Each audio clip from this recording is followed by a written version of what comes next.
incluir.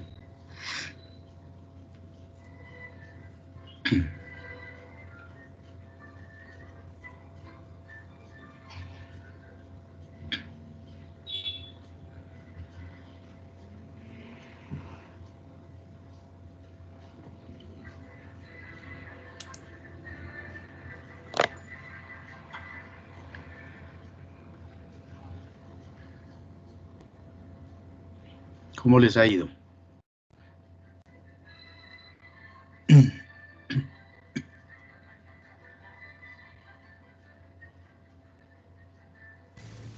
Bien, profe, ¿y usted? Muy bien, María Fernanda, muchas gracias. Sí, bien, por fortuna.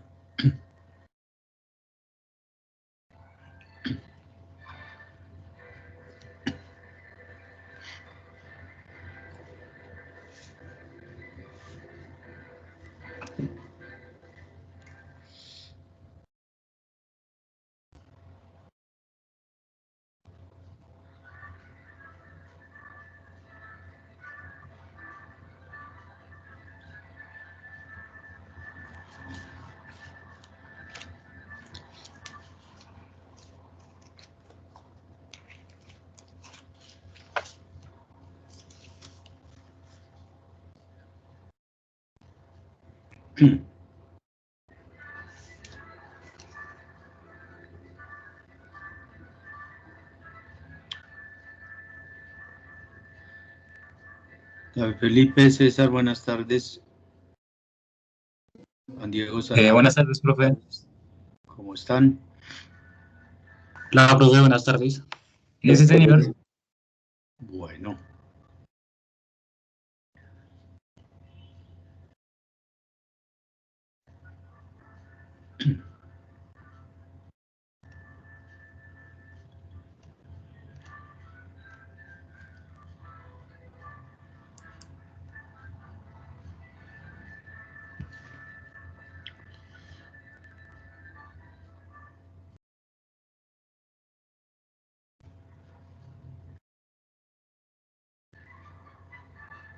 Karen, buenas tardes.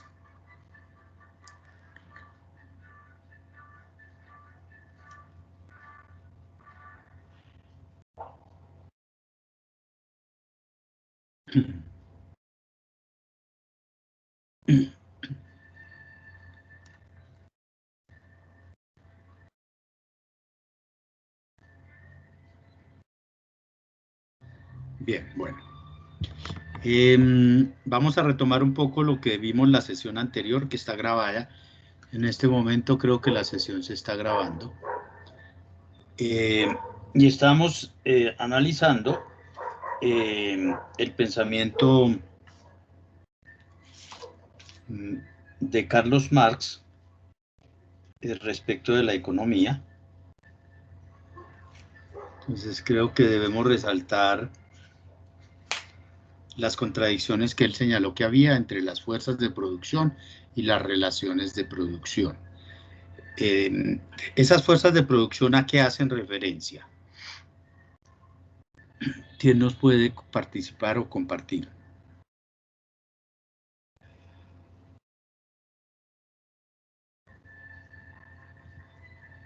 ¿No? ¿Y esas relaciones de producción a qué hacen referencia?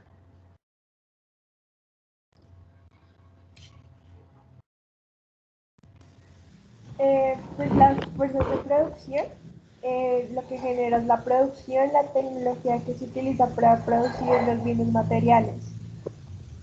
Esas son Pues se las llama, fuerzas, ajá, ¿sí? y pues Y las esas son las relaciones, son ¿qué, María Fernanda? y las relaciones son como las reglas de juego. Entonces son las relaciones institucionales que existen en la sociedad.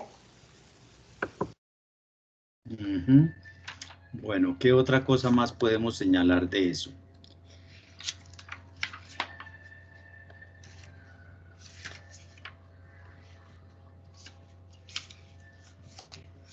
Entonces, ¿cómo aplicó él esas fuerzas y esas relaciones de producción, María Fernanda, al concepto de la teoría de la historia de Federico Hegel?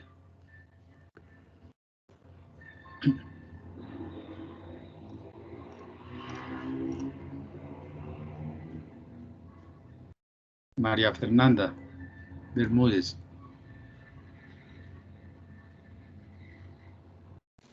Voy, profe, ya te respondo. Bueno, pues el profe primero explicó lo que era la teoría de la historia de Federico Hegel. Y decía, espera, ya busco, por favor, que lo tengo escrito. Las relaciones buscan que se mantengan las sociedades, las relaciones de producción, y la fuerza busca que se generen cambios al chocar, como las fuerzas chocan, el profe explicaba, pues buscan que se generen cambios en las sociedades. ¿Qué más por acá? Pero, a ver, no, de acuerdo, eso que acabas de señalar está perfecto. Eso como lo empató él con eso que hablamos de lo que era la teoría de la historia de Federico Hegel. ¿Recuerdas qué fue lo que señaló Hegel que hacía que las sociedades avanzaran? La consecuencia de la interacción entre tres fuerzas de la tesis, la antítesis y la síntesis. Bueno, listo, perfecto. Esa es la teoría de la historia de Hegel. Uh-huh. ¿Cómo la aplicó Carlos Marx a su teoría que se llama el materialismo dialéctico? Con esas dos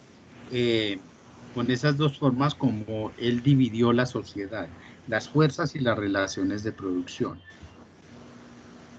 ¿Qué era qué? Para Marx, la realidad era lo que constituía la semilla constante que conduce a los cambios. Correcto, perfecto.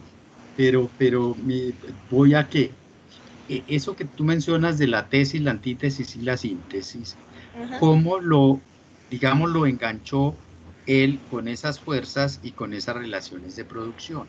¿Qué era qué y qué era qué? Y eso llevaba a qué, María Fernanda. Marx desarrolló una teoría que explica las distintas formas de organización de las sociedades y que eso permitía predecir cómo iba a ser el comportamiento en el futuro. Perfecto. Pero lo que yo quiero es que tú me digas, es esto. La sociedad, según Marx, está dividida o está... lo que el profe que Marx ¿qué es decía lo que hace que cómo actúan esas fuerzas y qué es qué y qué es qué, María Fernanda? ¿Qué es lo que él decía cuando interactúan estas fuerzas? Es cuando va a darse la revolución o el cambio o el paso hacia el siguiente estadio de desarrollo, ese tipo de cosas. ¿Qué es lo estático y qué es lo dinámico, como lo dijo María Fernanda Cuevas hace un momento?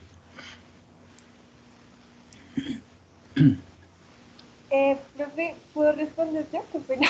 Bueno, sí, quien quiera, Ok. no todos nos ayudamos. Las fuerzas de producción son dinámicas y me imagino que las relaciones de producción son las estáticas. Bueno, entonces, ¿cómo juega ahí esa teoría, esa dialéctica que él señaló? Diego Layton. ¿Me escucha? Sí, escuchamos. Pues entonces se podría determinar que al Gracias, ser María Fernanda.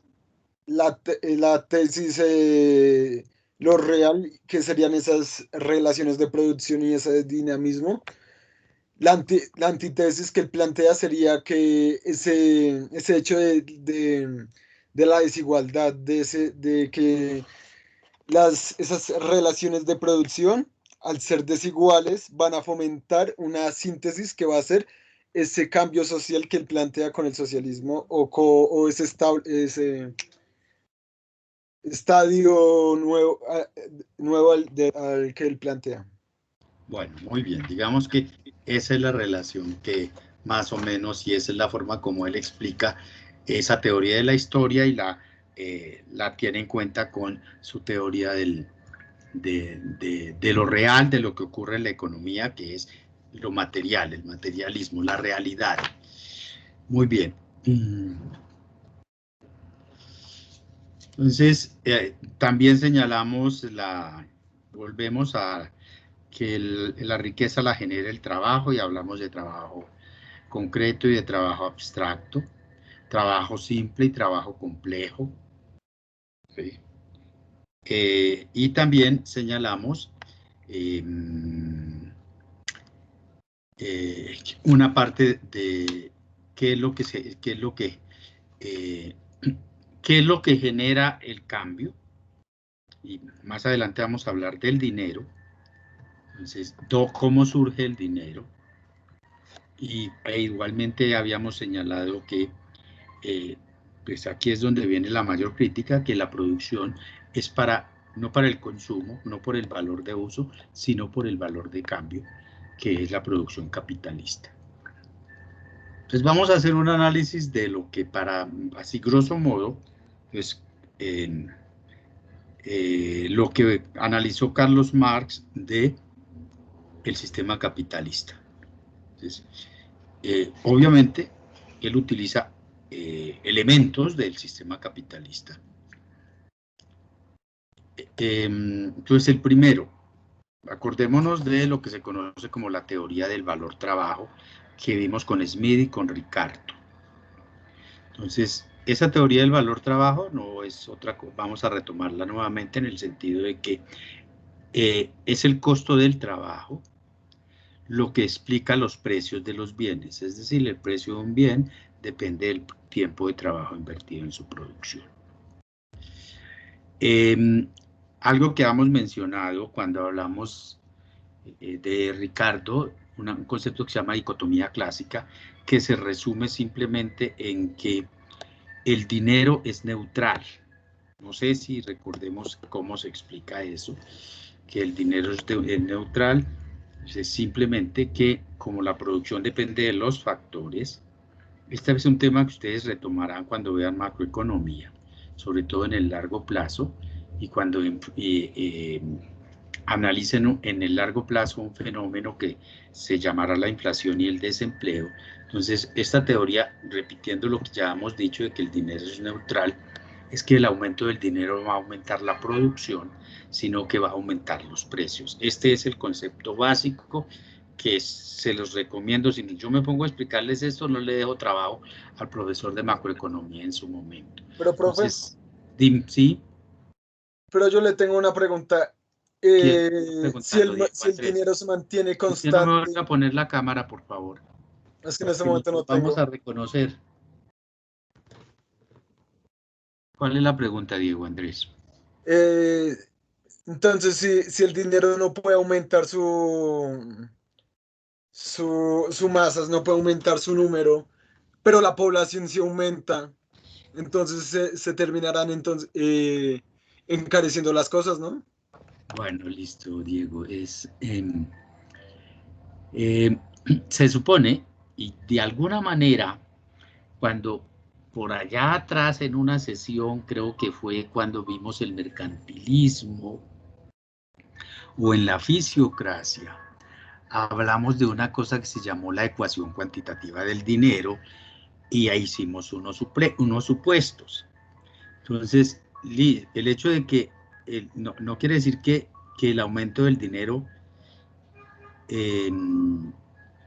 si aumenta la población, es decir, puede que aumente la población, pero ¿qué es lo que se requiere que aumente? La producción. Entonces, si no aumenta la producción, no va a aumentar el ingreso de las personas. Entonces, ¿qué es lo que sucede con el dinero cuando se requiere que aumente la masa de dinero que hay en la economía? Cuando aumenta la producción. Porque el dinero, como ya lo vimos y lo vamos a ver aquí también, sirve ¿para qué? Para comprar lo que produce la economía. Entonces, si hay menos dinero del que se requiere para comprar la producción de la economía, los precios van a bajar. Que eso se llama, ustedes lo verán en macroeconomía, se llama deflación. Si hay más dinero del que se requiere para comprar la producción de la economía, se va a dar un fenómeno que se llama inflación.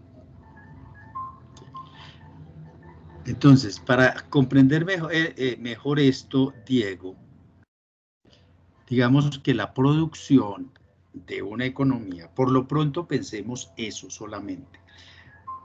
Yo no puedo pedirle peras al olmo, es decir, la cantidad de producto que genera una economía, que ya vimos que depende de la utilización de los factores de producción.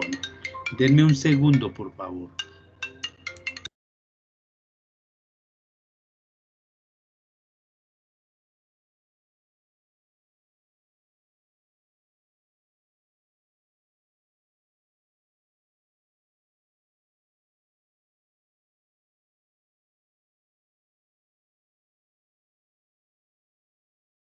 A ver, César, vamos a esto. Vamos de una vez y... Pues digamos que una parte de la teoría que ustedes verán en macroeconomía es que la producción de una economía depende de los factores de producción de que disponga esa sociedad. ¿Sí? Que fue un poco lo que vimos con ese diagrama del flujo circular que vimos por allá atrás.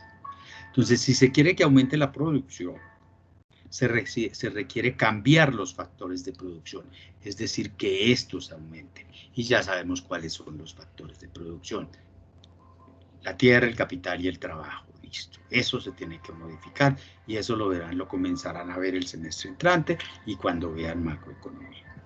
Entonces, eso teóricamente hacia el largo plazo. ¿Qué es lo que ocurre? Según esa teoría que nosotros vimos, si aumenta la oferta de dinero y la oferta de bienes no ha aumentado, lo único que se va a reflejar es en el aumento de los precios. ¿Por qué? Porque en teoría, si se aumenta la oferta monetaria, los agentes en la economía tienen más dinero para comprar la producción, pero sigue siendo la misma. Entonces, más adelante entenderemos que eso se presiona al alza los precios.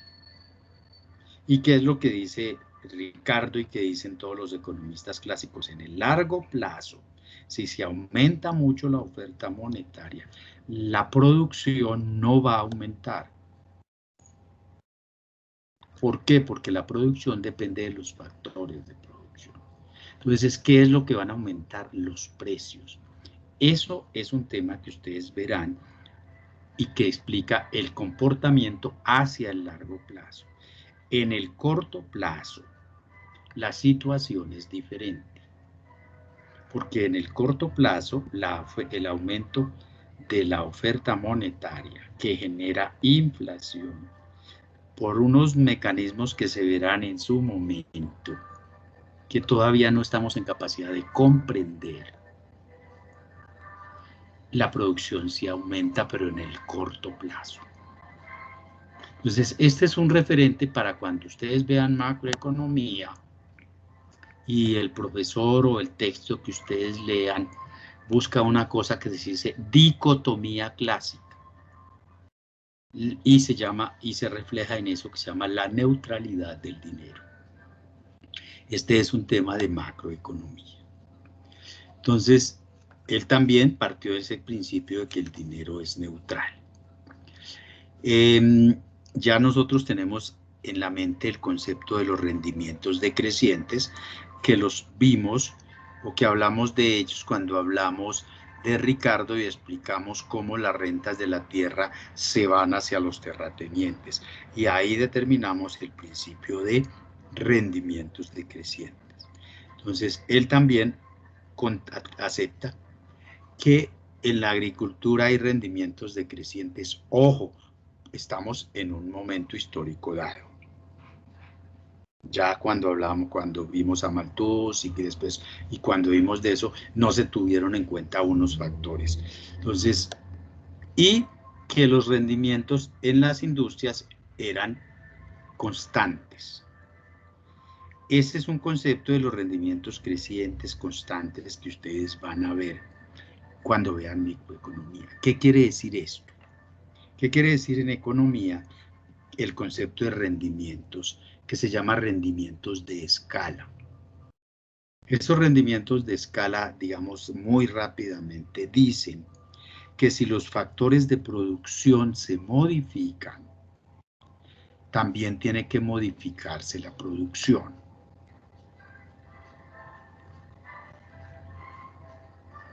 Voy a anticiparme algo, voy a utilizar el tablero y les explico un poquitico cómo es esto.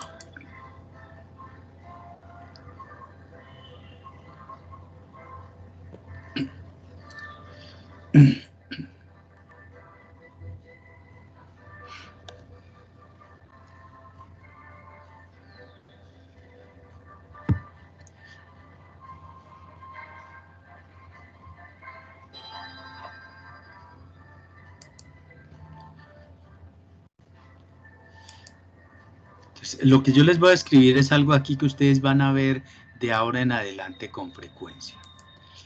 Esto se llama una función de producción. Esta Q, crean que es una Q, es cantidades producidas o cantidades de producción de una economía. Esas cantidades de producción de una economía son factor o dependen de lo que ya conocemos que se llaman los factores de producción. Esta K quiere decir capital. Cuando me refiero a capital, no me refiero a capital financiero. Me refiero a capital. El capital en economía son los elementos que permiten producir más bienes. Las maquinarias, las instalaciones, las herramientas. ¿Sí? Aquí hay otro factor que le voy a llamar L, por trabajo. O si quieren pónganle trabajo, y otro que vamos a llamar materias primas. Esto se conoce como una función de producción. Entonces, las cantidades pueden aumentar o pueden disminuir si esto sube o baja. Si los factores bajan, baja la cantidad de producción. Si suben, sube la cantidad de producción. ¿Qué son los rendimientos de escala? Que cuando se aumentan los factores de producción, siempre ha de esperarse que la producción aumente. Pero esa producción no siempre aumenta en la misma proporción. Hay ocasiones que aumenta más que proporcionalmente a la variación de esos factores de producción. Hay otras veces que aumenta en igual proporción. Y hay otras veces que aumenta, pero en una proporción menor al porcentaje de variación de los factores. Eso se conoce como los rendimientos de escala. Entonces, para todos los economistas clásicos, en la agricultura se daban rendimientos decrecientes. Entonces, recuerde, Diego, cuando explicamos el concepto de las rentas de la tierra, decíamos que al utilizarse una misma dosis de capital y de trabajo en la misma tierra, la productividad todas las veces fue menor. Entonces, ahí tenemos el concepto de rendimientos decrecientes. ¿Sí? Pero, y ellos lo explicaron en la agricultura. Y decían que en la industria eran constantes y más adelante dijeron que eran crecientes. Este tema de los rendimientos de escala será tema que ustedes verán en microeconomía. ¿Sí? Entonces, igual eran los planteamientos de Smith y de Ricardo, él los retomó. Segundo, siguiente punto. ¿Qué otro elemento utilizó de los conceptos de los economistas clásicos? El concepto de competencia perfecta. ¿Recuerdan ese proceso de competencia y ese concepto que vimos cuando hablamos de Smith? Pues es ese mismo, se supone. ¿Sí? Entonces él dice, en teoría hay un mercado de competencia perfecta. ¿Alguien más ingresó? Bueno. También el mismo concepto del capitalismo, que el hombre es un ser racional y calculador y que se mueve por incentivos. Igual que lo que ha planteado Ricardo, que en el modelo capitalista el principal agente es el capitalista. Y volviendo a ese concepto de competencia que vimos con Smith, que el capitalista en la búsqueda de beneficios y como consecuencia o cuando reacciona a los cambios en los beneficios de las actividades que realiza, eso es lo que para Marx explica la dinámica del capitalismo. Es decir, el capitalismo se mueve por los incentivos. Acuérdense cuando hablamos atrás de ese proceso de competencia, que si alguien ve que en otra actividad la remuneración es mayor, muta a esa otra actividad, y eso es lo que permite, también lo señaló Marx, esa dinámica del capitalismo. Entonces,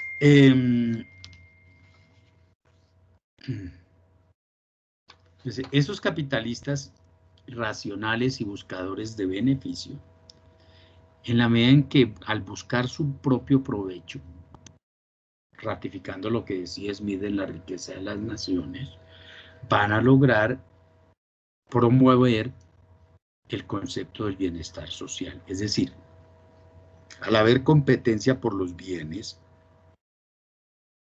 van a estos a producir al costo social más bajo, lo que en teoría llevaría a que el precio del bien va a ser el más bajo posible. Ojo, sin que haya pérdida para el capitalista. Marx simplemente que decía que el capitalismo tiene consecuencias negativas para la sociedad y obviamente como una fase de un proceso desaparecerá a medida que surjan contradicciones al interior de ese capitalismo. Es decir, lo que le pregunté ahorita a María Fernanda, a las dos María Fernandas, y es que esa contradicción entre las fuerzas y las fuerzas y las relaciones, de las fuerzas de producción y las relaciones de producción, van a llevar una confrontación. Entonces él partió, las fuerzas de producción son dinámicas y están permanentemente cambiando. Las relaciones de producción son estáticas, soportadas por la superestructura que tiene la sociedad. Y eso hará que se den unos cambios se dará una confrontación que resaltará las contradicciones del sistema y hará que el sistema capitalista colapse. Entonces, eso vamos a llamarlo los principios marxistas del capitalismo.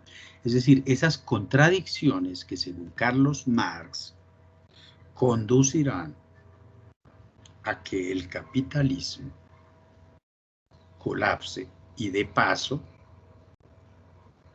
a ese estadio de desarrollo social que él llamó el capitalismo, que como vimos en una sesión anterior, tiene unas características particulares que lo diferencian del capitalismo y unas características particulares que lo hacen afín al capitalismo. Y que ese estadio se convertirá igual en una tesis, se le opondrá algo, una antítesis, y surgirá un tercer estadio de desarrollo o un último estadio de desarrollo que sería el comunismo, según las teorías de Carlos Marx. Muy bien. Entonces, ¿cuáles serían esas contradicciones que señaló Carlos Marx? ¿Cuáles serían esas contradicciones que señaló Carlos Marx que haría que el capitalismo colapsara?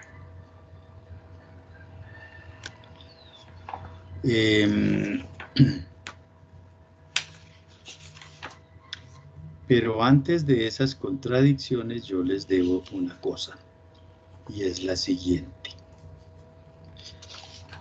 Entonces,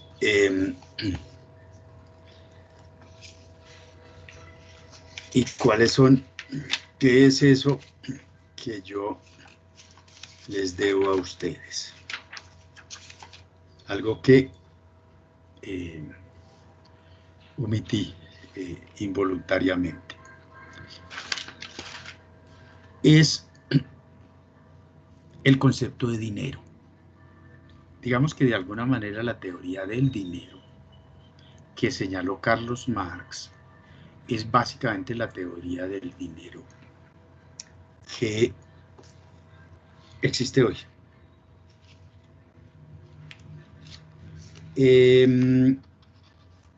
¿Cuándo surge el dinero y por qué surge el dinero y como consecuencia de qué surge el dinero? ¿Por qué surge el dinero? Como una necesidad de intercambio, ¿no? Pero, Porque se hacía muy... Sí, bueno, señor. ok, sí. Bueno, es decir, el intercambio fue lo que hizo que naciera el dinero. Pero a su vez el intercambio fue lo que hizo que naciera el valor de los bienes. Nosotros habíamos hablado en la sesión anterior que los bienes tienen dos valores. ¿Cuáles son esos dos valores que planteó Carlos Marx y que habían planteado en la antigüedad? El valor de qué y el valor de qué. De las mercancías tienen dos valores. ¿Qué tipo de valores son esos, Sebastián? ¿O quién nos puede decir? Diego, Andrés, o María Fernanda, o Juliana.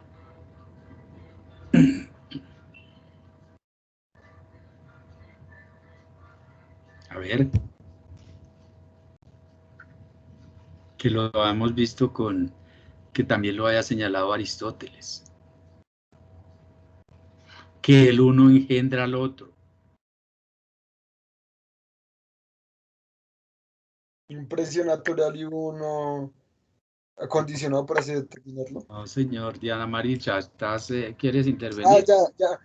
De uso y de cambio. Listo, valor de uso y valor de cambio, señaló Aristóteles. Para Carlos Marx era valor de uso y valor, le quitó el de cambio.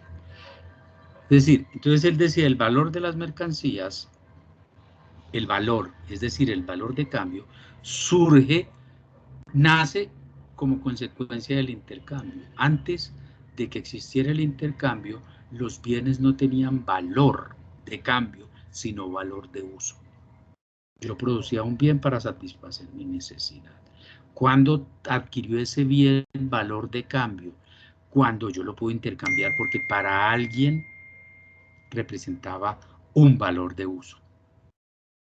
Bien, entonces ese valor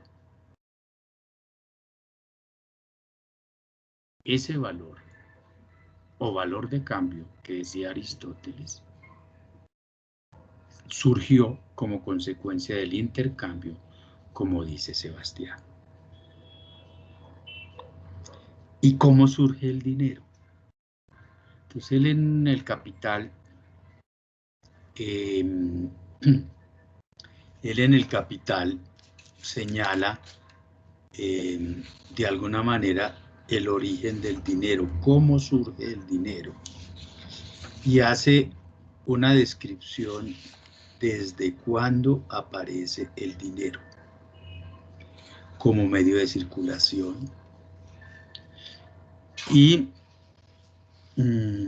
aparece un concepto que se llama, pues, un concepto que él describió que se llama el dinero mercancía o el dinero, sí, un bien, el dinero es un bien, es una mercancía que se produce y que como cualquier mercancía tiene las características de trabajo concreto, tiene las características de trabajo abstracto, puede ser trabajo simple y puede ser trabajo compuesto o completo, o complejo, perdón, compuesto o complejo. Esas características que vimos atrás de el trabajo y cómo se involucra en los bienes o en las mercancías. Entonces, sabiendo eso, el dinero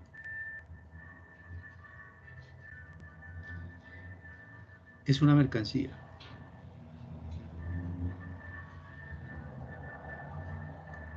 ¿Cuál dinero en ese entonces? Entonces, él hace un análisis de cómo ha evolucionado el concepto de dinero que tenemos hoy. Entonces, la primera evolución es lo que se llama el dinero mercancía. ¿Qué es el dinero mercancía? La primera forma de equivalente general que hubo para realizar el comercio. El comercio surge como consecuencia de satisfacer necesidades. ¿Cómo se realizaron las primeras formas de comercio? Simplemente trueque. Lo que a mí me sobra tiene que hacerle falta a alguien y lo que yo necesito le está sobrando a alguien. Esa es la forma más elemental de trueque y fue la forma como comenzó la sociedad o el hombre a hacer eso. ¿Qué siguió después? Apareció una cosa que se llama mercancía dinero. Cualquier clase de bien que se convirtió en el equivalente general. Y dice Marx, se saca de circulación. Esos equivalentes generales hubo infinidades.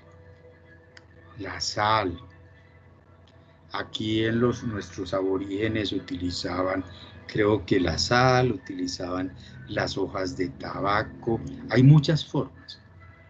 Pero para obtener eso se necesita trabajo y ese bien, que es una mercancía, que se sustrae del comercio porque se convierte en equivalente general.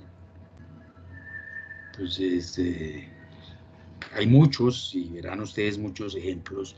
Este se cambia por, digamos, una hoja de tabaco, se puede cambiar por 2 yucas, entonces, o se puede cambiar por un plátano, es decir, ahí se convirtió en equivalente general. Entonces, el que señala, el dinero requiere ser producido. Y al ser producido se requiere trabajo, que es lo que genera valor. Recuerden que dijimos, lo que genera valor no es el trabajo concreto, sino el trabajo abstracto. ¿Qué es el trabajo abstracto? Según lo mencionamos una sesión antes. ¿Quién me recuerda qué es el trabajo abstracto según Carlos Marx? ¿Qué es lo que le da valor a las mercancías?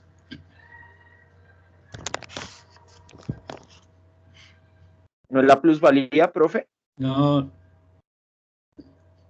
cállese los ojos por lo pronto. No estoy preguntándole eso. ¿Qué es lo que da valor a los... ¿Qué es lo que encierra el valor de los bienes? ¿Qué es ¿El trabajo? El trabajo concreto, pero ¿cuál trabajo? ¿Cuál de los dos trabajos, el concreto o el abstracto? Acuérdense que el concreto es la diversidad de bienes que se generan con un trabajo en especial. Entonces, el trabajo abstracto es el gasto de energía que toda producción implica para un trabajador. Ese es el trabajo abstracto. Todo trabajo implica un trabajo abstracto. Y según Marx, eso es lo que genera valor. Bien, entonces, la mercancía de dinero es una mercancía que se convierte en un equivalente general. Luego, con la evolución del comercio, como esas mercancías que se convirtieron o que eran equivalentes generales, tenían un inconveniente. ¿Cuál era el inconveniente? Eran fungibles. Podían desaparecer fácilmente. La sal se le ponía agua y desaparece, que fue un equivalente general. Es cuando aparece otra forma de dinero, que es el que para la época de Marx y de lo que estamos hablando en este momento, para ese momento, es el metal. Entonces, se probó con metal desde mucho tiempo atrás y llegamos al metalismo, al bimetalismo, el oro o la plata, que se comporta de igual manera. Si la plata es abundante, pierde valor. Si es escasa, aumenta valor. Si el oro es abundante, pierde valor. Si es escaso, aumenta el valor. ¿Por qué el metal perdió valor en la Europa del mercantilismo? Porque aparecieron minas en América y explotaron y aumentó el flujo de metal. Eso hizo que perdiera valor. Entonces, aquí, ¿por qué el metal se convirtió en ese equivalente general y es símbolo del dinero, de la plata? La plata, el concepto de plata que nosotros utilizamos coloquialmente, viene de ese metal. ¿Por qué? Porque el metal puede dividirse y no pierde valor.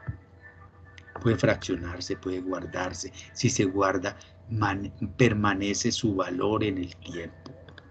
Creo que por allá atrás habíamos hablado de las funciones del dinero de Aristóteles, ¿cierto? Que ya habíamos hablado de eso, de esas funciones del dinero. Entonces aquí vuelve a retomarlo. ¿Qué hizo Carlos Marx? Dio el origen, mostró qué formas de dinero habría hoy para pagar, que son las mismas. Una cosa que se llama dinero fiduciario, una cosa que se llama dinero escritural, que derivó ¿de dónde? Del dinero mercancía. Bienes que se convierten en dinero o que hacen de equivalentes generales. Primero cualquier clase de bien y después llegamos al metalismo, que era el periodo en el cual vivieron en todo este periodo que hemos venido hablando del concepto del metalismo. Sí. Bien, entonces el dinero es una mercancía. Entonces, él señala que ese dinero en su momento tiene un valor real, no es un valor imaginario. Hoy yo pudiera decirles que muchos de ustedes pudieran pensar que el dinero hoy tiene un valor imaginario. Eso pudiéramos llamarlo, cuando vean la teoría monetaria en macroeconomía, lo que se conoce como dinero fiduciario, que es el dinero que circula hoy. En su momento era el dinero, en teoría era real. Es decir, circulaban billetes, pero esos billetes tenían respaldo en metal en alguna parte. ¿Cuál metal? Que había costado traerlo, extraerlo de la tierra, que ahí había trabajo concreto y trabajo abstracto del que hablaba Carlos Marx. Entonces, ese concepto de valor que a los economistas clásicos ¿de qué depende el valor de un bien? La teoría del valor trabajo. Pero ¿en cómo se representa? El valor de los bienes se representa en lo que nosotros conocemos hoy como el precio. Es decir, ¿qué es el precio? Digamos que el precio es el valor de los bienes o de las cosas o de las mercancías representado en dinero.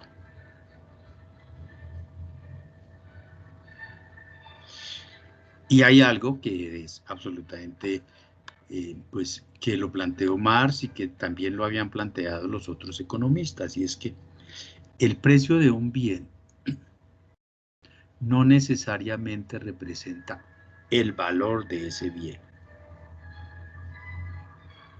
¿Por qué? Porque el precio puede variar o hacia arriba o hacia abajo. ¿De qué? Del valor del bien. Porque puede variar hacia arriba el precio por escasez del bien. Porque puede variar hacia abajo por abundancia del bien.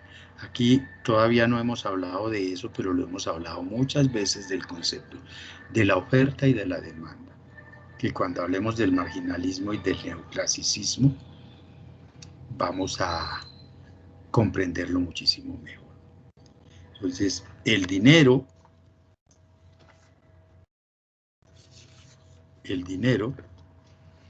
es la forma, como dijo Sebastián, se facilita el comercio. Surge por eso.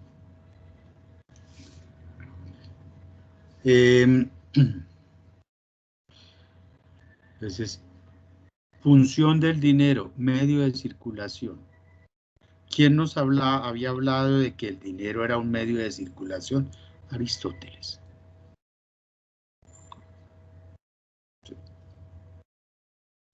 ¿Qué otra función tiene el dinero? Se puede guardar y mantiene su valor en el tiempo. ¿Qué quiere decir eso? Que su poder de compra permanece en el tiempo. Eso es lo que permite la acumulación. Puede ahorrarse, puede guardarse y mantiene su valor en el tiempo. Es un tema que ya habíamos visto cuando vimos a Aristóteles. ¿De qué depende el dinero que hay en la economía? Eso ya lo vimos.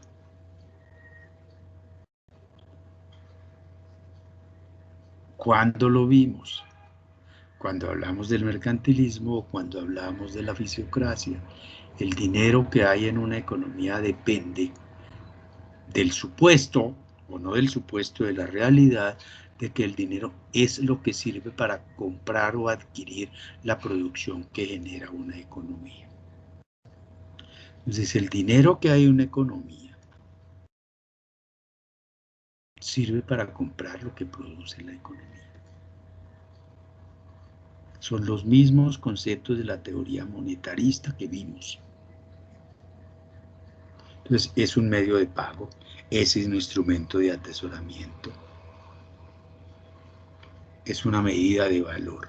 Lo mismo que vimos atrás que señaló Aristóteles.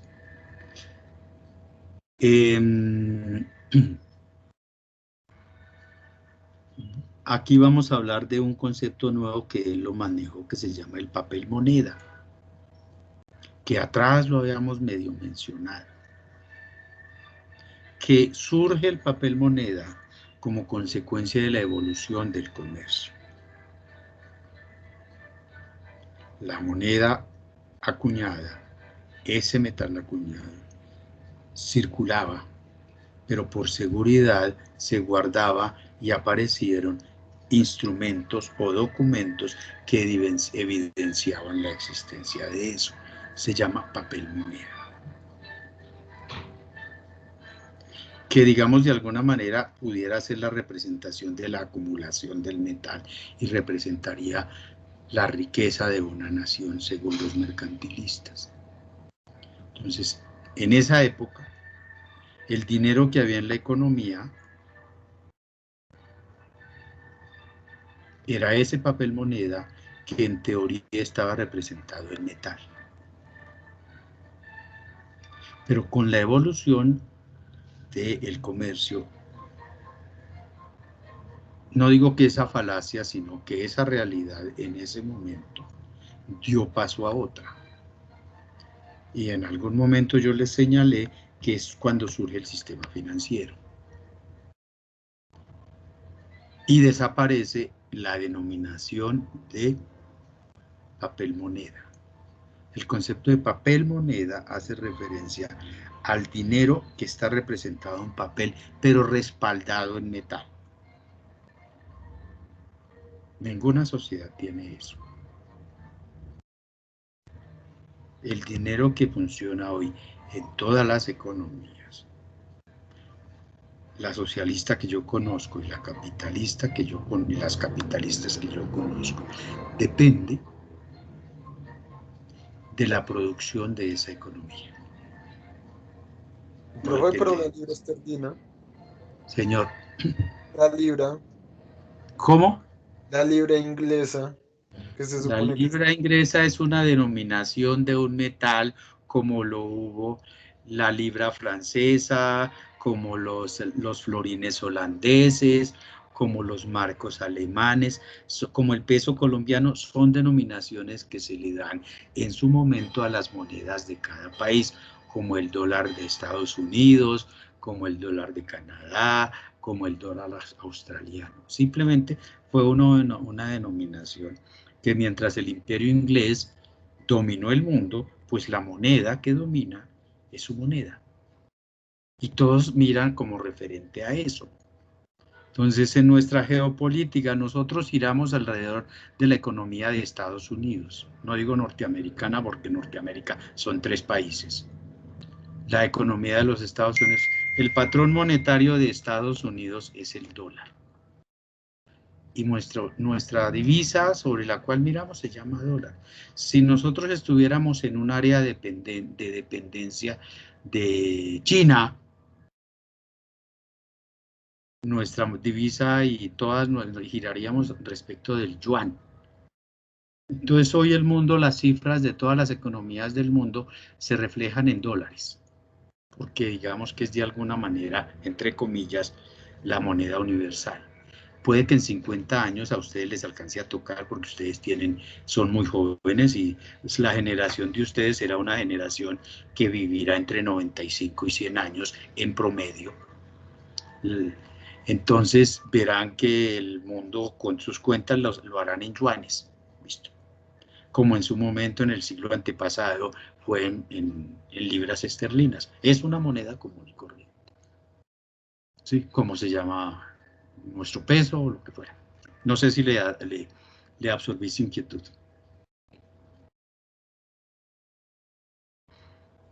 Bien. Entonces, pues tenemos que, pues Carlos Marx nos trae las 3 funciones del dinero que había señalado por allá.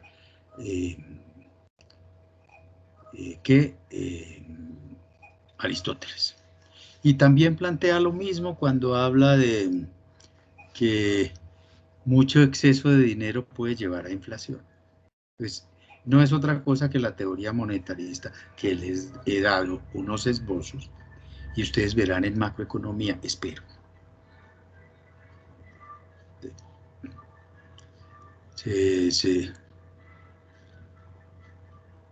Yo les decía, entonces miren lo que dice Carlos Marx, decía, el dinero es real, el valor del dinero es real, no es imaginario. ¿No es imaginario en qué sentido? En que el dinero, entendido como un equivalente general, cuando esa mercancía se sustrajo del comercio y se convirtió en equivalente general y era metal, ese metal tiene un valor real. ¿Cuál es el valor real? El trabajo que se le metió, el trabajo que se invirtió en obtener ese bien. Entonces, si es escaso vale más, si es abundante vale menos.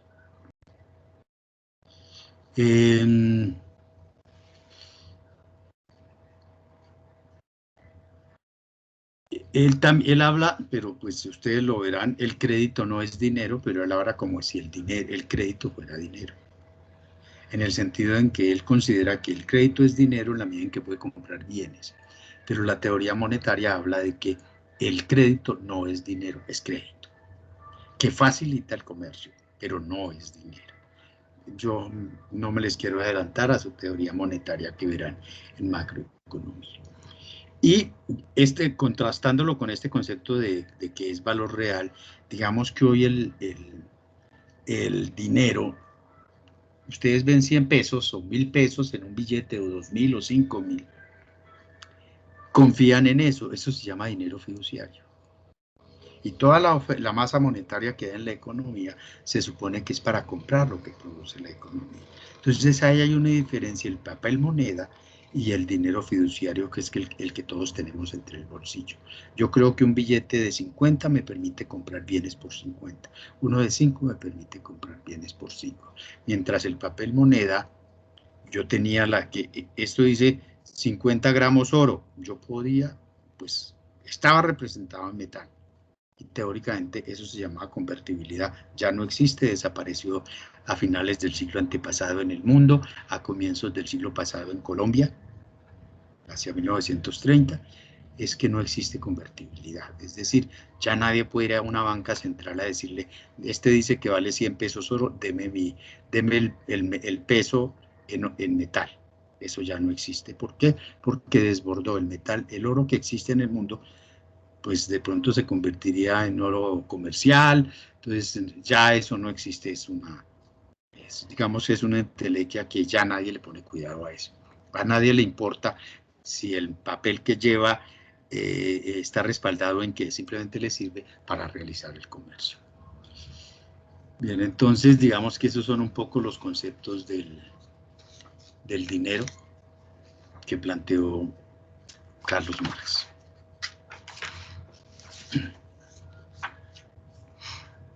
Bien, entonces decíamos que esas contradicciones entre las fuerzas y las relaciones de producción, ese análisis que hizo Marx, pues para él esas contradicciones iban a llevar a que el capitalismo colapsara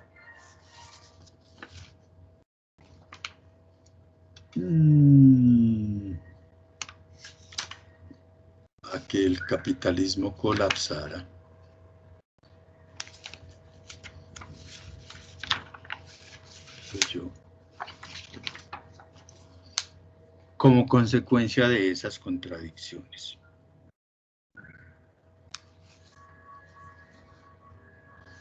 Bien. Pero antes vamos a hablar, digamos, de la teoría más atractiva de Carlos Marx. Y ¿cuál es esa teoría más atractiva de Carlos Marx? Es lo que se conoce como el concepto de la plusvalía.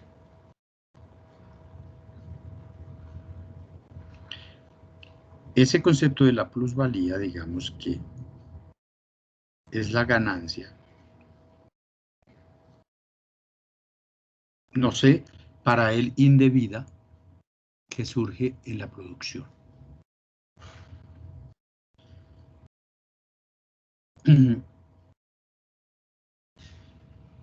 El concepto de la plusvalía de Carlos Marx parte del supuesto de la teoría del valor trabajo que habíamos señalado con Smith y con Ricardo. La plusvalía es similar o la asocia a explotación.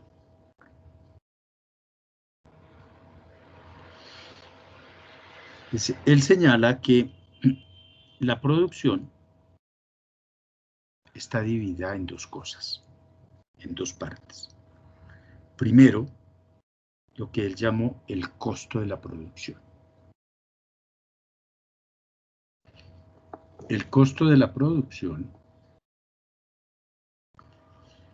dentro del costo de la producción,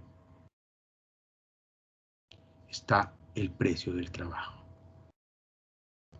Pero obviamente es entendible que el costo de la producción involucra otros elementos. ¿Cuáles son esos otros elementos? Las materias primas.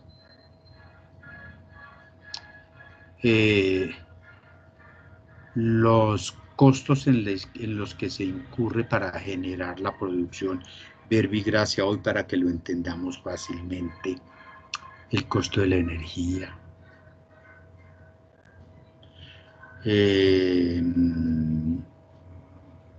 Entonces, el trabajo, las materias primas, otros costos y un costo que se conoce como la depreciación del capital, el desgaste de la maquinaria. Para producir bienes se requieren maquinarias y esas maquinarias tienen una vida útil. Y esas maquinarias, en la medida en que están utilizando para producir los bienes para los cuales fueron hechas, se están desgastando. Ese desgaste en la contabilidad de las empresas se llama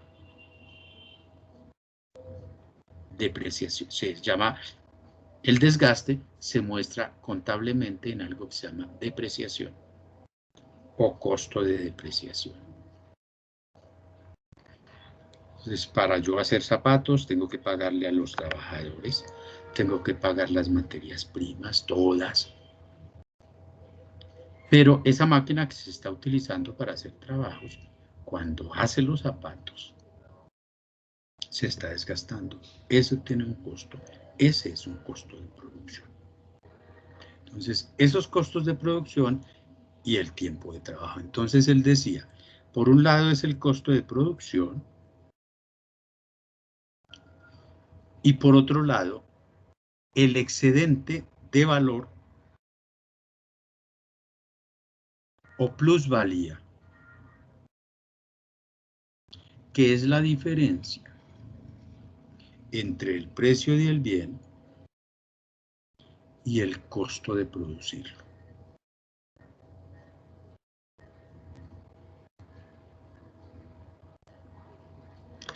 Entonces, él decía que cualquier economía capitalista produce más bienes porque estos factores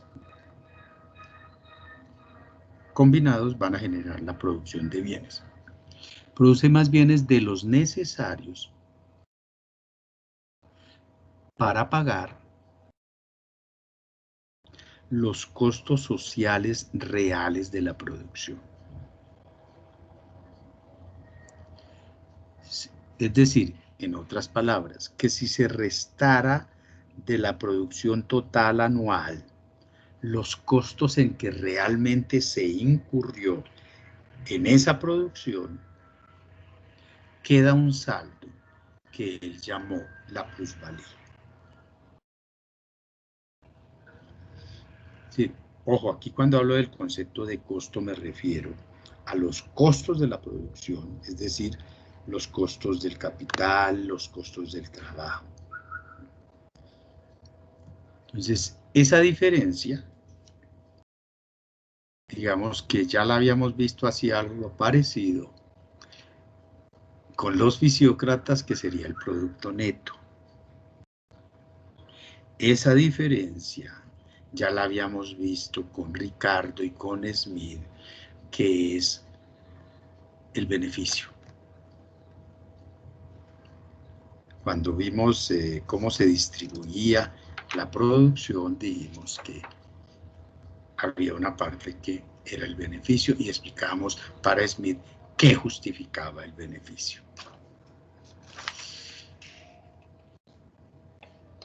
Entonces, ese concepto de la plusvalía. Entonces vamos a explicarlo muy sucintamente. ¿De dónde surge la plusvalía? Entonces digamos que Carlos Marx explicaba lo siguiente. Un capitalista para la producción,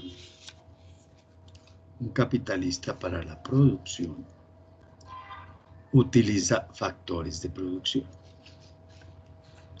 Entonces, esos factores de producción son las materias primas.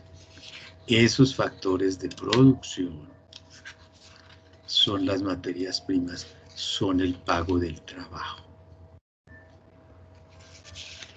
Son todos esos gastos en los que se incurre cuando se está en la producción. Entonces, vamos a poner un ejemplo. Un capitalista compra factores de producción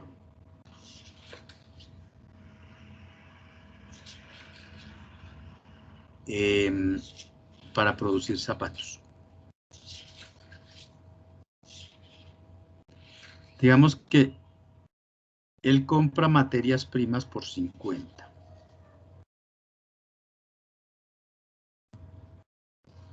producir una cantidad determinada de zapatos implica una compra de 50 materia prima. Y él le paga al trabajador otros 50 por su jornada de trabajo. Resulta que en su jornada de trabajo, aquí vamos a comprender un nuevo concepto de lo que sería el salario. Entonces, esos 50 que es lo que él le paga, es lo que permite al trabajador reponer sus fuerzas. Ese trabajo abstracto que vierte a la generación de valor.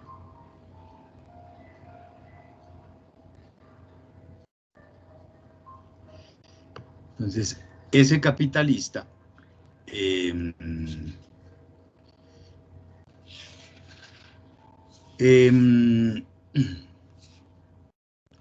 ese bien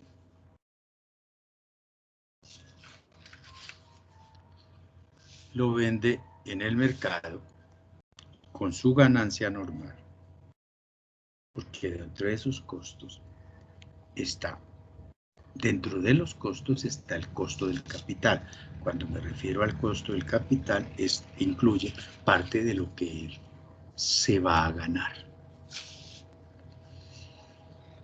Entonces, ese trabajador en una parte de su jornada repone con su trabajo los 50 que le dio, más los 50 en materiales. Pero a él le queda un resto de jornada. El capitalista le pone otros 50 de factores de producción. Y el trabajador genera otra producción por 100. En esa segunda producción por 100, el capitalista ya no le paga los 50 de salario, porque los 50 de salario se lo pagó por toda la jornada. Entonces, el trabajador está generando un producto por 200 que al capitalista le implicó invertir solo 150. Para Carlos Marx, esa diferencia que no se le está pagando al trabajador es lo que él llama cuota de explotación o plusvalía. El capitalista dice, es que esa es mi ganancia. Entonces, ese es ese concepto. Entonces, digamos que esa sería lo que en el capital, ustedes han visto que baje algo y algo no lo ha ojeado, se llama la plusvalía simple. Entonces, ¿cómo se genera? Y eso lleva, según Marx, y es así. Los clásicos mostraron lo mismo, pero con otros nombres. Eso lleva a que esas 50, que es el beneficio, para los clásicos es la acumulación de capital. Entonces, estos 50 vuelven a acumularse y vuelven a generar más plusvalía. Si el capitalista se gastara eso, se quedaría en plusvalía simple. Pero luego aparece una plusvalía adicional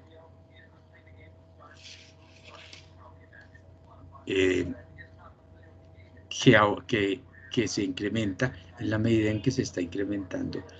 Eso que él se ganó lo vuelve a invertir y se vuelve a invertir, lo vuelve a invertir. El concepto que tenemos más o menos de la inversión que vimos con los economistas clásicos. Ese es el concepto de la plusvalía, es decir, la explotación, según Marx, que el capital hace del trabajador.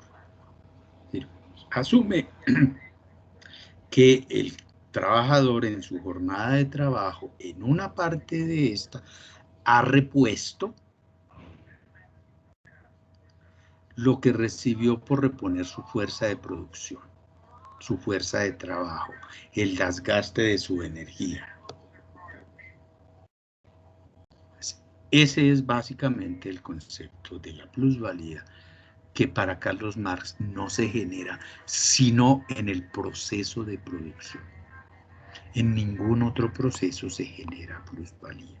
Para él el comercio no generaba plusvalía, es decir, el dinero no generaba plusvalía. La única fuente de generación de plusvalía o de explotación era en el trabajo.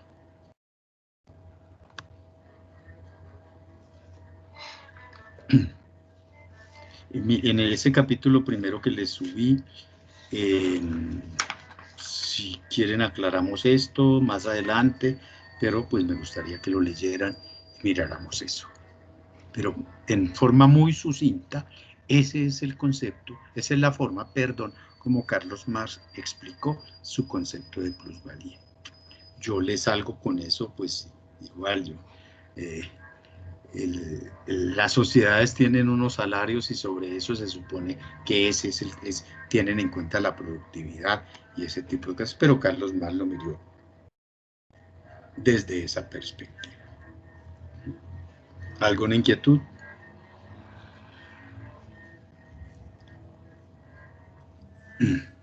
Profe, Señor.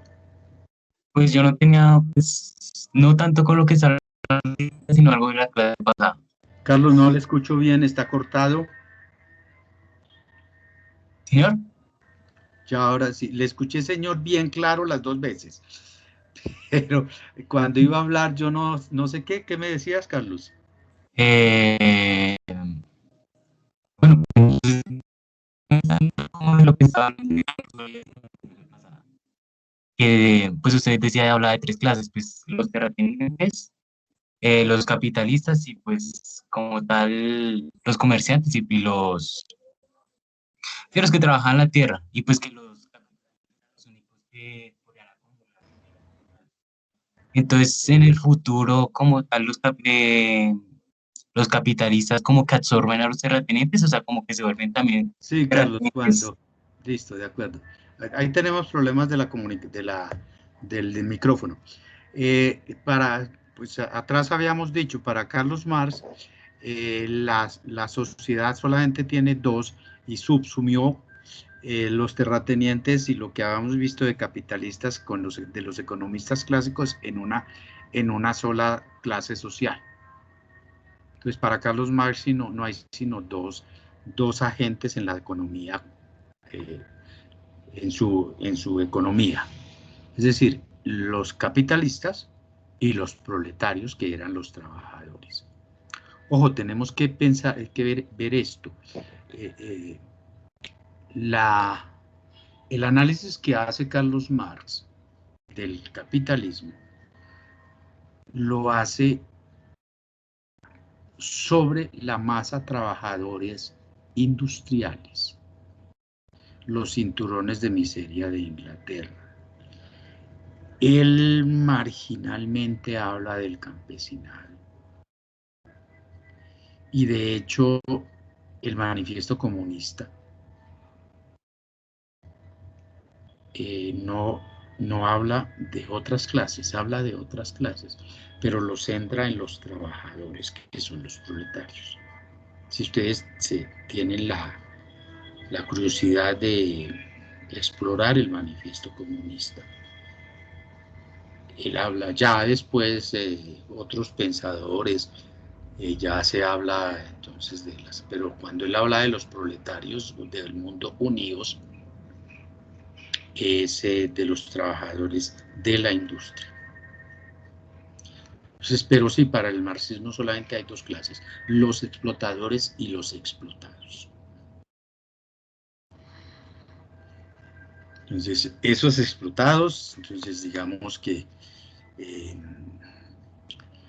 esa división analítica que él hizo de la sociedad entre las fuerzas y las relaciones de producción es importante que nos quede claro porque eso es lo que nos permite comprender las contradicciones del capitalismo. Así como les encarecí que, bueno, que comprendiéramos perfectamente el concepto de competencia que planteó Smil y de Ricardo y sobre qué basó ese supuesto de competencia o lo que sería la competencia para ellos, que permite comprender hace afirmaciones como las que yo he dicho, que para Ricardo esa competencia permitía que se produjera a un menor costo social. Los bienes producidos, que igual eso es mío. Es decir, la competencia. Y tenemos que irnos hacia atrás, ese proceso de competencia, sobre qué está soportado. Aquí es lo mismo, esa división analítica que hizo Carlos Marx, de los componentes de la sociedad entre las fuerzas y las relaciones de producción, que juntados a esa teoría de la historia de Federico Hegel es lo que va a dar ese avance, es lo que permite que se den esas contradicciones en el capitalismo. Muy bien. Yo les recomiendo, si quieren, los temas que hemos tenido, si los revisan y miramos si hay inquietudes, para que de alguna manera podamos ir más o menos a par y paso con lo que hemos visto hasta ahora.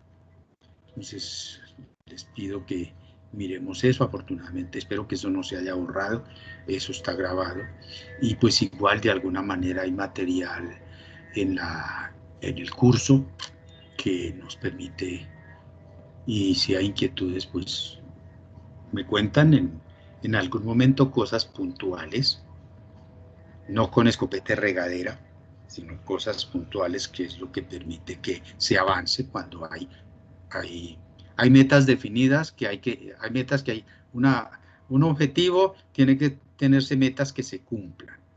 Y en la medida en que se van cumpliendo, se van evaluando y se va mirando si las cosas funcionan o no funcionan. Todo en general y con escopeta regadera no funciona. Muy bien. Entonces,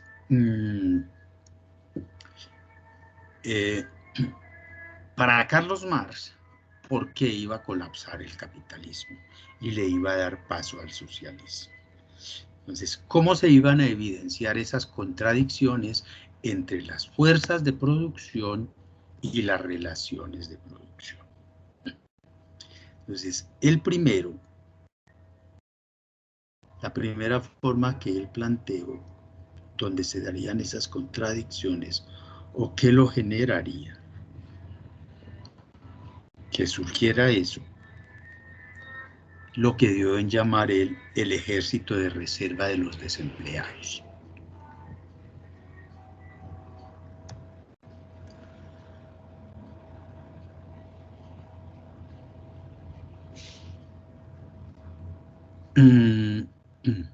Bien, entonces, ¿en qué consiste ese ejército de reserva de los trabajadores o de los desempleados?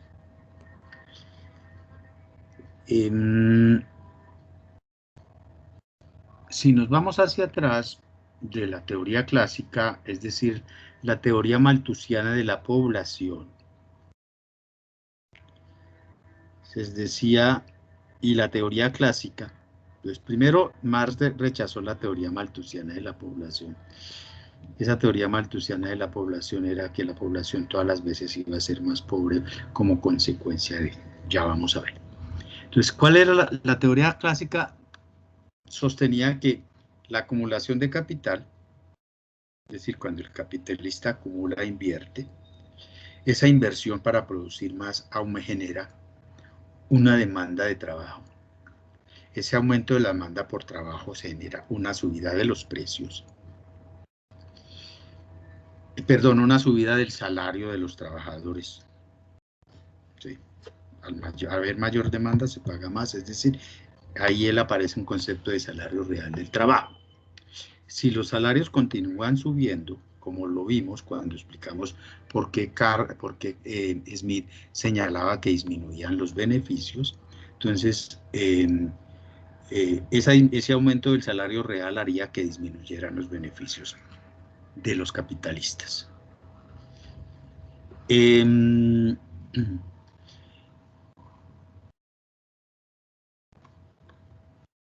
Para Malthus, esa subida de los salarios no hacía que desaparecieran los beneficios completamente, sino que permanecían.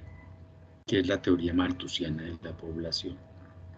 ¿Por qué? Porque ese aumento de salarios, si bien es cierto, hacía un aumento de la población, este aumento de la población trabajadora hacía que aumentara la oferta de trabajo en el tiempo.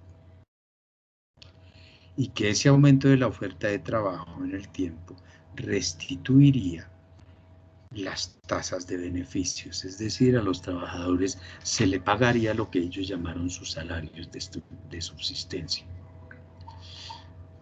Entonces, de alguna manera la teoría malthusiana de la población explica que hay beneficios y también que determina los salarios, tanto la oferta como la demanda de trabajo. Si en algún momento en el tiempo bajan los beneficios, sube el salario real, eso lleva a que aumente la población, y ese aumento de la población va a hacer en el tiempo que aumente la oferta de trabajo, y eso va a hacer que nuevamente los salarios disminuyan. Para Carlos Marx, la tasa de los beneficios nunca iría a disminuir. ¿Y qué lo explicaba? La plusvalía. Entonces, partimos de la economía clásica. Un aumento de la acumulación de capital eleva la demanda de trabajo. Cuando suben los salarios reales, porque aumenta la demanda por trabajo, él decía que los beneficios no disminuían porque aparecía un elemento que evitaba que esos beneficios disminuyeran. Y que permaneciera la plusvalía. Y eso no era otra cosa que el ejército de reserva de los trabajadores. Para Marx, siempre habría una masa de desempleados que eran absorbidos por ese aumento de demanda de trabajo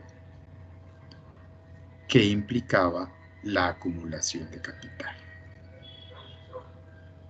Para Marx siempre habría trabajadores desempleados.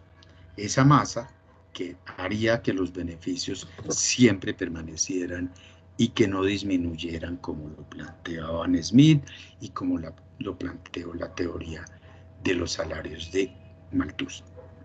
Para Smith y Ricardo descenderían hasta el nivel máximo. Para Malthus siempre habría beneficios como consecuencia de que siempre había trabajadores, que aumentaba como consecuencia de ese aumento en los salarios.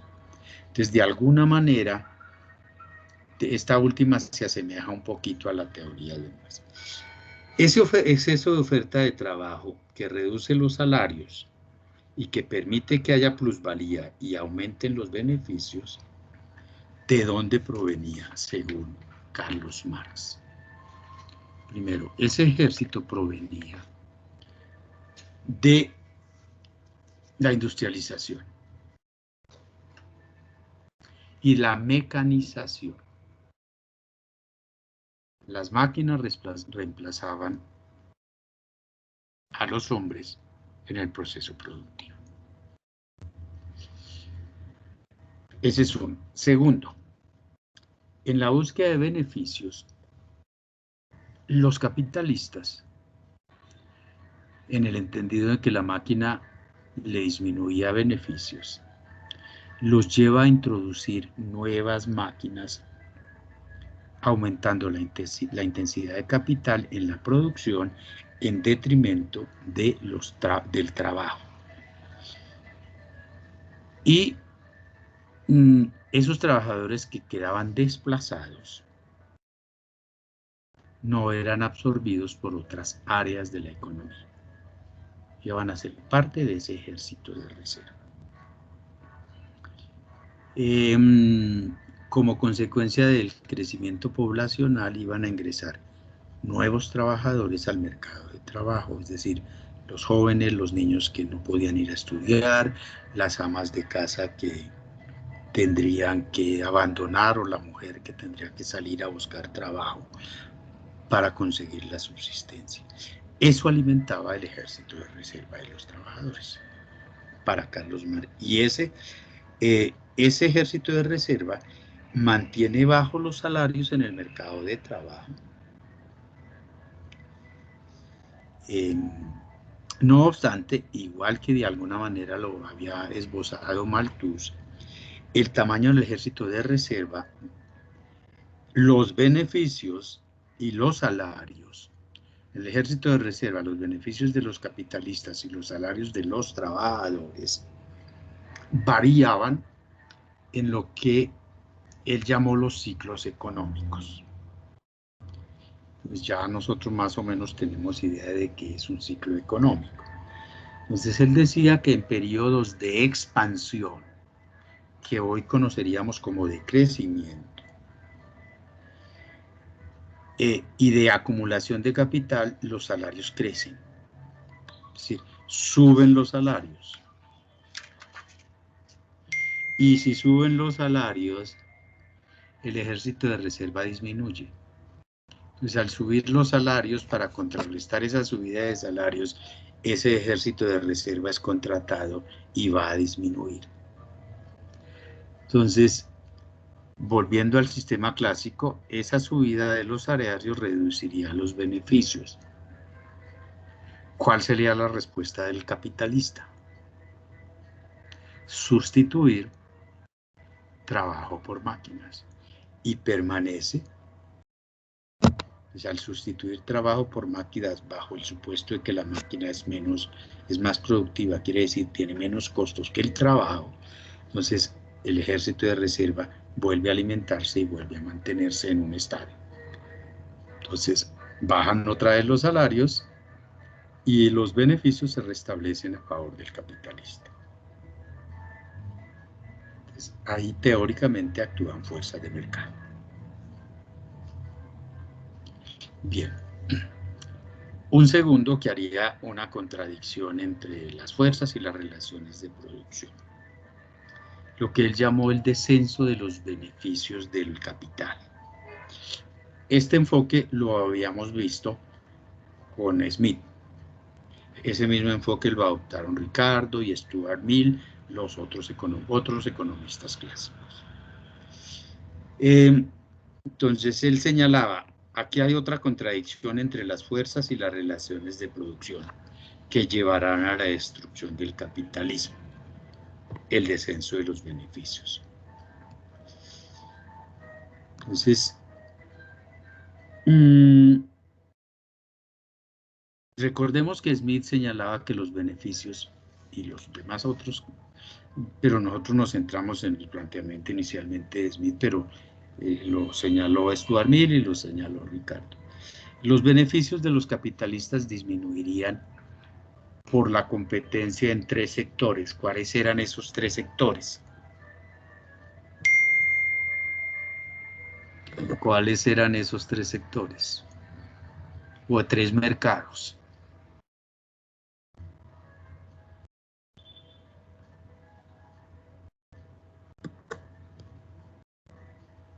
¿Quién recuerda cuáles eran esos tres mercados en los cuales descenderían los beneficios?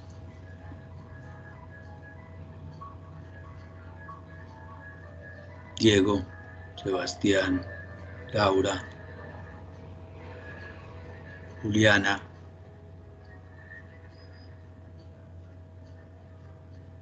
Acuérdense, mercado de trabajo, mercado de bienes y mercado de inversión. Recordemos, entonces decíamos que la acumulación de capital, aquí estoy repitiendo algo que ya hicimos, esa acumulación de capital llevaba a que se demandaran, en el entendido de que la acumulación de capital llevaba a la inversión, y la inversión es para producir más.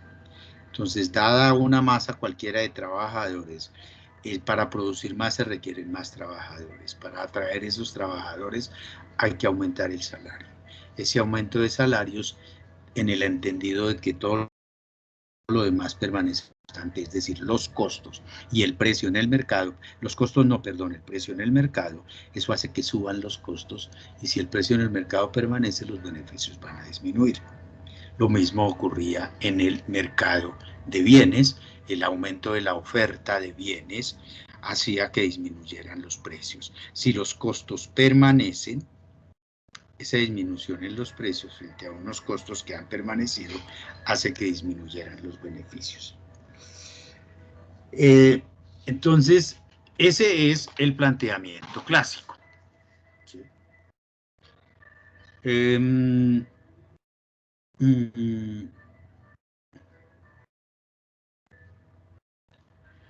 Es que era lo que decía Carlos Marx. Entonces, eso es cierto, se da. Esa disminución de los beneficios. Entonces, ¿cómo reaccionan los capitalistas a esto en el mercado de trabajo? Sustituyendo trabajo por máquinas. Y esa competencia por máquinas, por tener más máquinas en las que teóricamente se van a disminuir los costos, va a llevar a que los beneficios disminuyan. Lo mismo ocurriría en el mercado de bienes. Entonces los capitalistas, al disminuir el precio porque aumentaron los bienes, van a buscar disminuir costos. Entonces, esa reducción de costos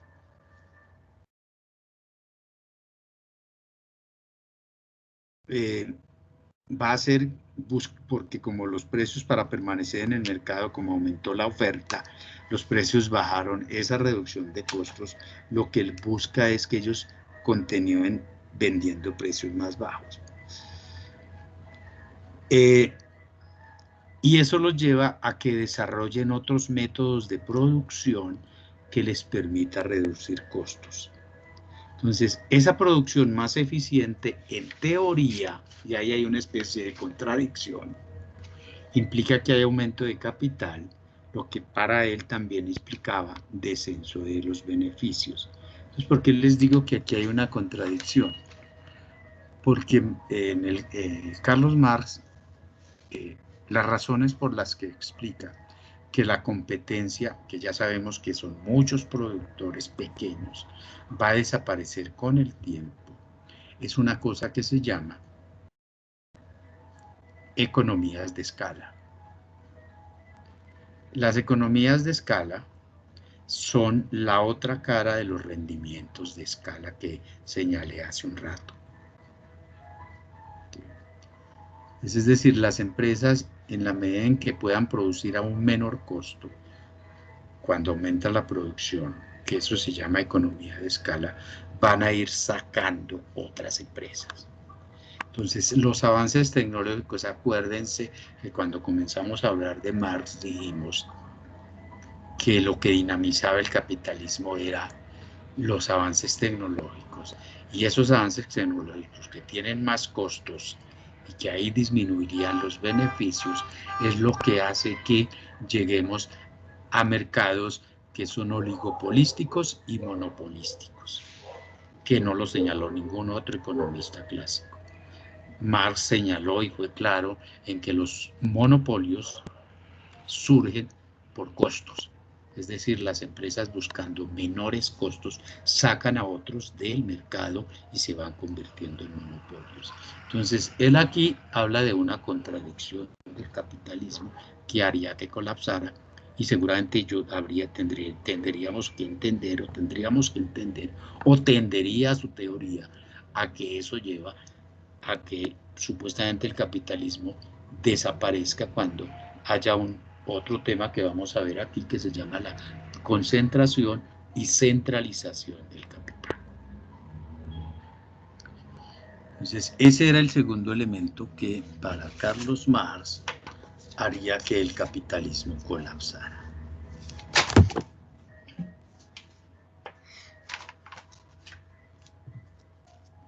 Una tercera.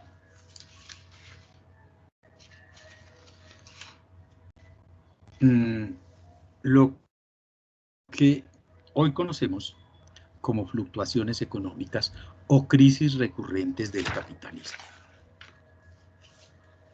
¿Qué son esas crisis recurrentes del capitalismo?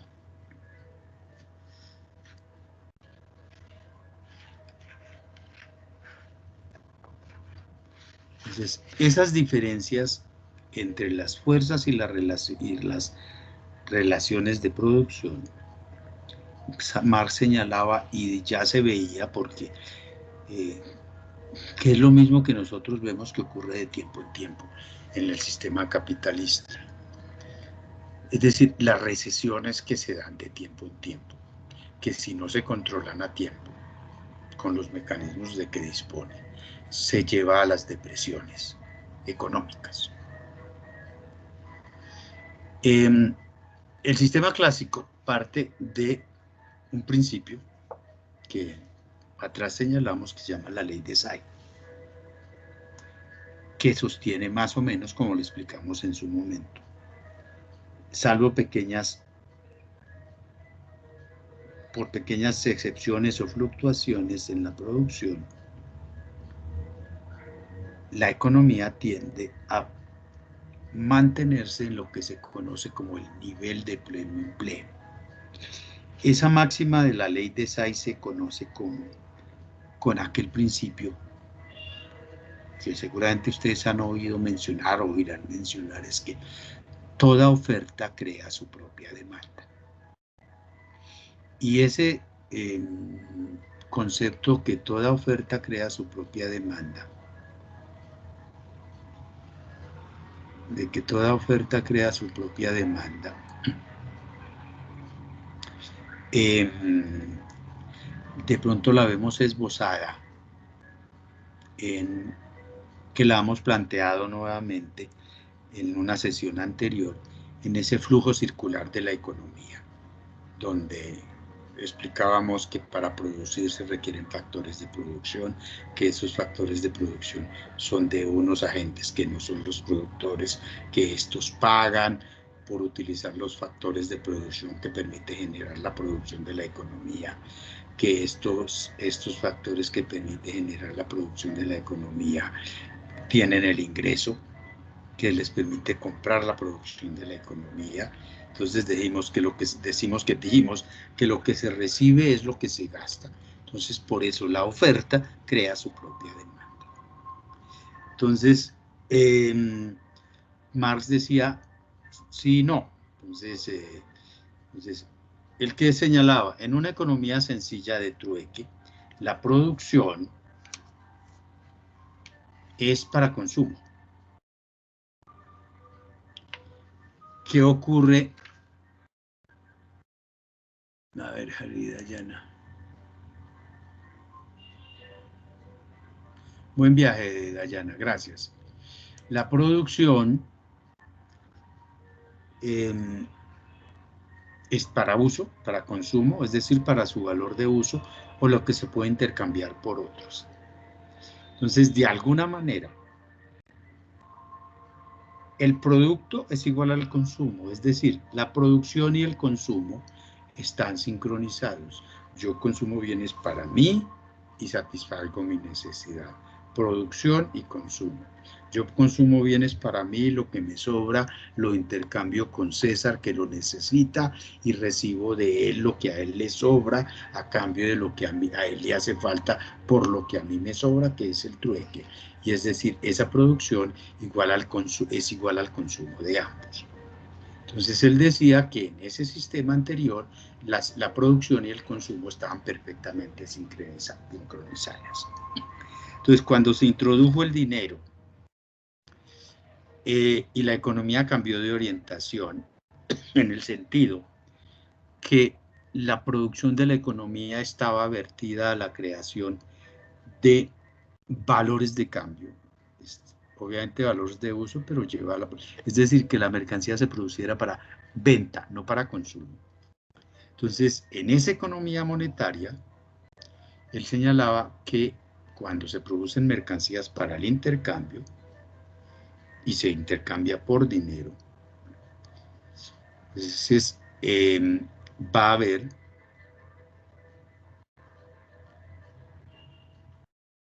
un exceso de producción diferente del consumo.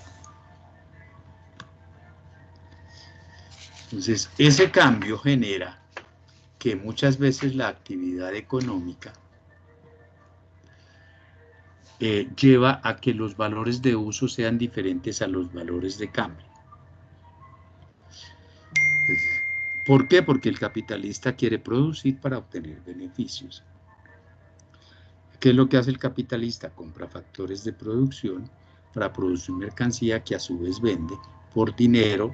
Ese dinero vuelve y lo invierte, obtiene la plusvalía, y esa cantidad de dinero sigue circulando y aparece lo que él llama la acumulación originaria del capital. ¿Sí? Entonces, esa acumulación originaria del capital resultante de la plusvalía y los beneficios genera muchas veces que haya una superproducción o exceso de producción. Y ese exceso de producción va a llevar a que los capitalistas reaccionen produciendo menos. Entonces, y si hay un exceso de producción, varían los beneficios. Si varían los beneficios, eso hace que la inversión descienda. Entonces, eso genera esa volatilidad por la variación de los beneficios, es lo que genera las variaciones en el nivel económico, las fluctuaciones económicas.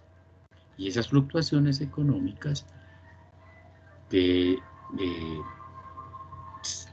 son los ciclos económicos, son recurrentes.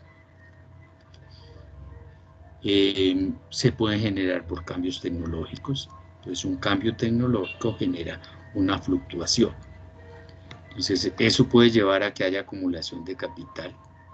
Esa acumulación de capital lleva a demanda de trabajo. Eso disminuye el ejército de reservas. Eso hace que los salarios suban. Eso hace que por un momento la plusvalía disminuya y que la tasa de beneficios descienda. Esa disminución de la tasa de beneficios disminuye la acumulación del capital. Esa disminución de la acumulación del capital genera que haya menos inversión. Y esa menos inversión no tiene otra palabra conocida sino como recesión. Y esa recesión da paso a otro periodo que se llama depresión. En el periodo de vida de Marx, cuando él describe esto, hubo unas recesiones muy fuertes en Inglaterra. Visto, y fue lo que él describió. Y de alguna manera, esos ciclos económicos contrastan con las teorías que él había tomado. Recuerden que la teoría de Hegel habla de un movimiento continuo no cíclico. Entonces, aquí ocurre lo mismo. Entonces, ¿qué le ocurre a las economías? Entonces, él dice las variaciones de los beneficios hace que los capitalistas reaccionen, y esas reacciones los llevan a que disminuyan la inversión, y esa disminución de la inversión lleva a que baje el producto y hace que lleve a depresiones.